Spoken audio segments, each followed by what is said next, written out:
دوستو اسلامی تاریخ میں ایسے بہت سے طاقتور یودھا اور بادشاہ آئے ہیں جنہوں نے اپنی طاقت سے دنیا بھر میں اسلام کا پرچم لہرایا تھا۔ لیکن دوستو اسلام کا پرچم ان سے بھی پہلے دنیا بھر میں صحابیوں نے لہرایا تھا۔ صحابہ رضی اللہ تعالی عنہ کا مرتبہ اسلام میں بہت ہی اونچا ہے۔ پہلے آپ یہ جان لیں کہ صحابہ کسے کہتے ہیں۔ صحابہ اسے کہتے ہیں جس نے ایمان کی حالت میں پیارے نبی صلی اللہ علیہ وسلم کا دیدار کیا ہو اور ایمان پر ہی اس کا خاتمہ ہوا ہو۔ ایسے خوش نصیب مسلمانوں کو صحابی کہتے ہیں۔ دوستو صحابیوں کی طاقت، ایمان اور ہمت آج کے مسلمانوں سے 100 گنا زیادہ تھی۔ ایک صحابہ کی طاقت 100 ہٹے کٹے لوگوں سے بھی زیادہ تھی، جن کی طاقت کا اندازہ کوئی نہیں لگا سکتا۔ دوستو آج کی اس ویڈیو میں ہم 5 ایسے صحابیوں کے بارے میں بات کریں گے کہ جنہوں نے اپنے ایمان اور طاقت سے اس دنیا میں اسلام کا پرچم لہرایا تھا، اور ساتھ میں ہم یہ بھی جانیں گے کہ وہ کون سے صحابی ہیں جنہوں نے ایک جنگ کے دوران 9 تلواریں توڑ ڈالی تھی۔ تو آپ اس ویڈیو کو آخر تک ضرور دیکھیں۔ تو چلیے جانتے ہیں کہ وہ 5 صحابی کون کون سے ہیں جنہوں نے اپنی طاقت اور ہمت سے اس دنیا میں اسلام کا پرچم لہرایا تھا۔ حضرت ابوبکر صدیق رضی اللہ تعالیٰ عنہ۔ دوستو حضور صلی اللہ علیہ وسلم کے اس دنیا سے پردہ فرمانے کے بعد حضرت عمر فاروق رضی اللہ تعالیٰ عنہ کے مشورے پر حضرت ابوبکر صدیق رضی اللہ تعالیٰ عنہ کو خلیفہ بنایا گیا۔ آپ رضی اللہ تعالیٰ عنہ 13 ربیع الاول 11 ہجری کے مطابق 8 جون 632 عیسوی کو اسلام کے پہلے خلیفہ چنے گئے۔ آپ کا دور خلافت 2 سال 4 مہینے تک رہا۔ آپ سن 573 عیسوی میں پیدا ہوئے۔ آپ رضی اللہ تعالیٰ عنہ ایک اچھے ویاپاری تھے۔ جب آپ رضی اللہ تعالیٰ عنہ نے اسلام قبول کیا اس وقت آپ کے پاس 40,000 دینار تھے جو آپ نے اللہ کے راہ میں خرچ کر دیے۔ حضرت ابوبکر صدیق رضی اللہ تعالیٰ عنہ اسلام لانے سے پہلے آپ صلی اللہ علیہ وسلم کے دوست تھے۔ عمر میں آپ حضور صلی اللہ علیہ وسلم سے 3 سال چھوٹے تھے۔ آپ پاک سیرت، رحم دل، مضبوط سوچ اور بیدار کریکٹر کے مالک تھے۔ حضرت ابوبکر صدیق رضی اللہ تعالیٰ عنہ ہر مصیبتوں میں آپ صلی اللہ علیہ وسلم کے ساتھ کھڑے رہتے تھے۔ آپ رضی اللہ تعالیٰ عنہ نے اپنی دولت سے بہت سے غلاموں کو آزاد کرایا تھا۔ آپ رضی اللہ تعالیٰ عنہ کے دور خلافت میں 11 ہجری کے مطابق 632 عیسوی میں جنگ یمامہ میں جب تقریباً 70 صحابہ شہید ہوئے جو حافظ قرآن تھے، تب حضرت عمر رضی اللہ تعالیٰ عنہ نے آپ رضی اللہ تعالیٰ عنہ سے فرمایا، اسی طرح سے حافظ قرآن کم ہوتے رہے تو قرآن کی حفاظت کرنا مشکل ہوگا، بہتر ہوگا کہ ہم قرآن کو جمع کر کے کتاب بنا لیں۔ اس طرح سے حضرت عمر رضی اللہ تعالیٰ عنہ کے مشورے سے قرآن مجید کو حضرت ابوبکر صدیق رضی اللہ تعالیٰ عنہ کے دور خلافت میں جمع کر کے کتاب کی شکل دی گئی، جو حضرت عثمان کے زمانے میں مکمل ہوا۔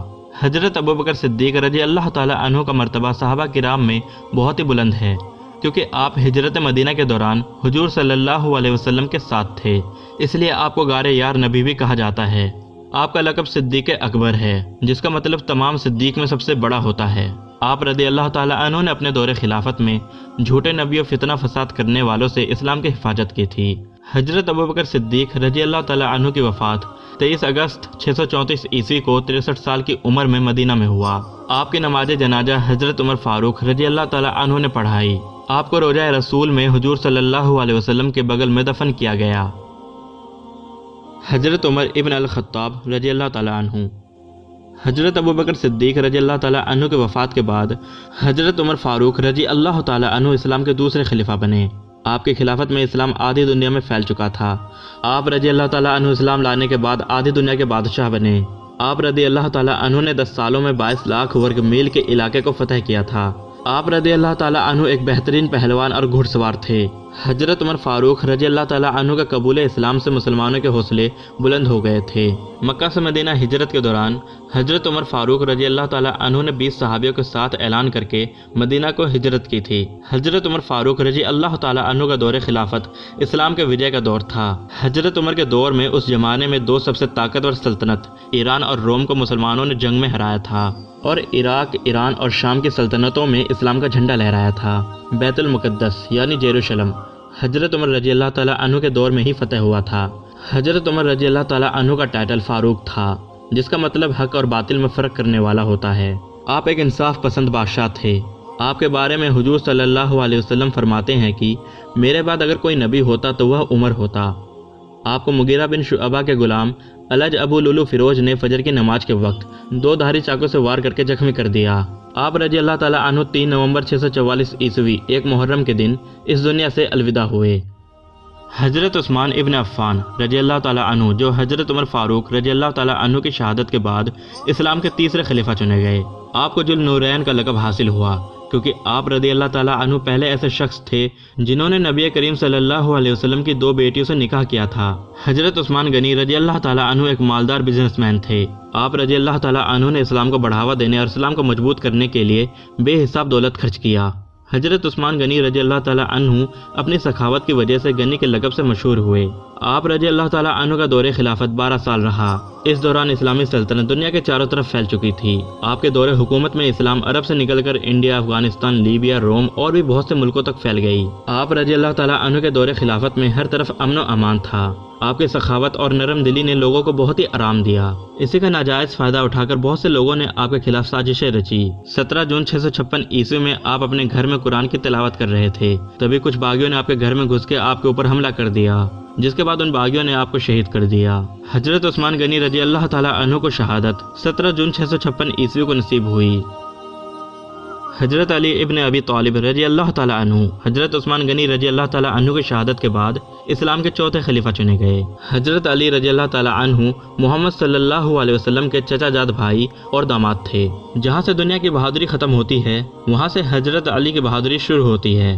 آپ رضی اللہ تعالیٰ عنہ اسلام کے ہر جنگوں میں شامل رہے۔ جنگ خیبر کے دوران جب مسلمان دشمنوں سے جیت نہیں پا رہے تھے، تب آپ رضی اللہ تعالیٰ عنہ اس جنگ میں شامل ہوئے اور آپ کی طاقت اور بہادری کے آگے دشمن ٹک نہ پائے۔ آپ رضی اللہ تعالیٰ عنہ کو جنگ خیبر میں فتح نصیب ہوا، جس کے بعد حضور صلی اللہ علیہ وسلم نے آپ رضی اللہ تعالیٰ عنہ کو اسد اللہ کا لقب دیا، جس کا مطلب اللہ کا شیر ہوتا ہے۔ جب آپ رضی اللہ تعالیٰ عنہ اسلام کے خلیفہ چنے گئے، تب آپ نے اپنی خلافت کو اسلام کی بنیاد کے مطابق اور سنت رسول کی روشنی میں چلایا۔ حضرت علی رضی اللہ تعالیٰ عنہ کی خلافت سے پہلے ہی امت مسلم فرقوں میں بٹ چکی تھی۔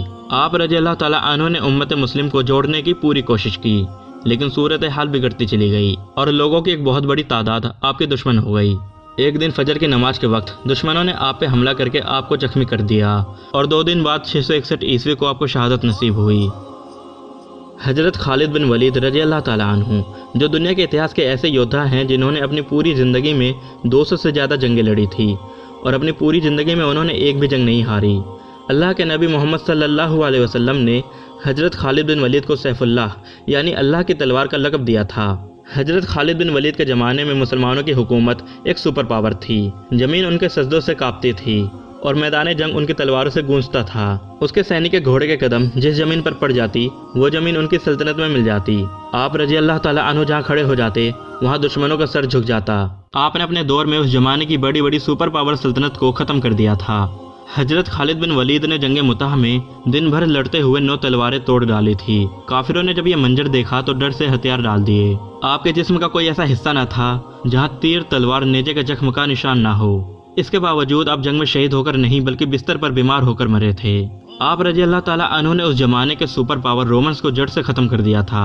آپ کی بدولت ہی اسلام سیریا، فلسطین، مڈل ایسٹ اور نارتھ افریقہ تک پہنچ چکی تھی۔ حضرت خالد بن ولید دنیا کے اتہاس کے اب تک کے سب سے بہترین ملٹری کمانڈر رہے۔ تو دوستو، یہ تھے اسلام کے وہ 5 طاقتور صحابی جن کی طاقت، ایمان اور اللہ پہ یقین نے اسلام کو دنیا بھر میں پھیلایا تھا۔ اسی کے ساتھ اگر آپ کو یہ ویڈیو پسند آیا ہو تو اس ویڈیو کو لائک کریں اور ایسے انفارمیٹیو ویڈیوز کو دیکھنے کے لیے میرے چینل کو بھی سبسکرائب ضرور کریں۔ تو ملتے ہیں آپ سے اگلی ویڈیو میں۔